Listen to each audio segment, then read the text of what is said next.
आपने काफी सारी चीजें बताई, लेकिन जो समझने की बात है वो इस बात को लेकर है कि हम अन्य देशों के साथ जो व्यापारिक रिश्ते हैं उसमें घाटे के सौदे को रिफ्लेक्ट करते हैं।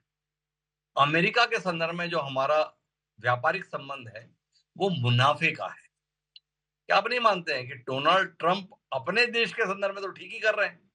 उन्हें ये दिखाई देता है कि मेरे देश के साथ ये व्यापार नुकसान का सौदा है, भारत को दिखता है कि मेरे साथ नफे का सौदा है। क्या कहते हैं आप? ये संतुलन बनाने की कोशिश कर रहे हैं ट्रंप, या कुछ और? जी, आप बिल्कुल सही कह रहे हैं। ये कस्टम्स ड्यूटी डोनाल्ड ट्रंप के लिए सिर्फ, इसमें कोई शक की बात नहीं। अगर कल हम लोग इंडिया में सब कुछ, लेकिन आप और मैं अमेरिकन चीजें खरीदें ही ना, तो ये तब भी मुद्दा ऐसे ही रहेगा। तो ये उनका ये जो लफ्ज है टैरिफ्स, इसका असल मतलब कि वो चाहते हैं कि ट्रेड बैलेंस हो या अमेरिका के फेवर में हो। अब इसका मतलब है कि अमेरिकन गुड्स लोगों को प्रिय हो, सिर्फ ये प्राइस का मामला नहीं है, बहुत और चीजें भी होती हैं।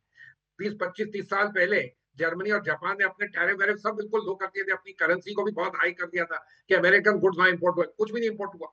तो ये तो की स्थिति है।